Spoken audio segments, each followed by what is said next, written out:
18 বছরেও পূর্ণতা পায়নি ময়মনসিংহের গফরগাঁওয়ের ভাষা শহীদ আব্দুল জব্বার গ্রন্থাগার ও স্মৃতি জাদুঘর। গ্রন্থাগারে বিভিন্ন ধরনের বই থাকলেও জাদুঘরটিতে নেই শহীদ আব্দুল জব্বারের ব্যবহার করা কোনো জিনিসপত্র। ফলে হতাশা নিয়ে ফিরতে হয় দর্শনার্থীদের। চলাচলের রাস্তাটিও বেহাল অবস্থা। মোহাম্মদ আবুল মনসুরের তথ্যচিত্রে রকিব মানিকের রিপোর্টে বিস্তারিত। ভাষা শহীদদের স্মৃতি রক্ষায় 2008 সালে ময়মনসিংহের গফরগাঁওয়ে পাচুয়া গ্রামে নির্মাণ করা হয় ভাষা শহীদ আব্দুল জব্বার গ্রন্থাগার ও স্মৃতি জাদুঘর। 18 বছর পেরিয়ে গেলেও এখনো পূর্ণতা পায়নি প্রতিষ্ঠানটি। জাদুঘরে ভাষা শহীদদের ব্যবহার্য জিনিসপত্র ও পত্রিকা না থাকায় দিন দিন কমছে দর্শনার্থীর সংখ্যা। অলস পড়ে থাকে গ্রন্থাগারের টেবিল চেয়ারগুলো।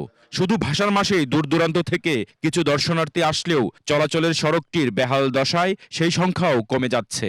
রাস্তাঘাটের আমাদের অনেক সমস্যা, জব্বাগড়ে আমাদের লোকজন আসতে পারে না, চারে মুখ দেয়, খুবই রাস্তাঘাট খারাপ।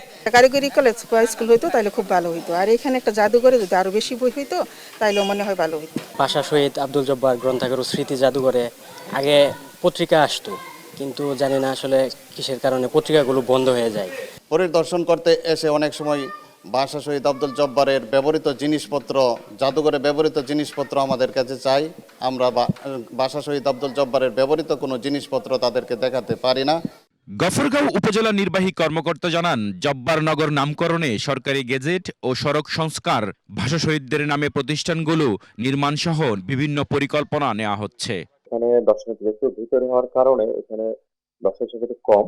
এটাকে আরো বড় পরিসরে কিভাবে করা যায় এবং এখানে দর্শনার্থীর সংখ্যা বাড়ানো যায় সেটা আমরা পরিকল্পনা করি। নতুন প্রজন্মের কাছে শহীদদের আত্মত্যাগের কথা, তাদের জীবনী এবং স্মৃতি রক্ষায় কার্যকর উদ্যোগ নেবে রাষ্ট্র, এমনটাই প্রত্যাশা ময়মনসিংহবাসীর। রকিব মানিক, এশিয়ান টেলিভিশন।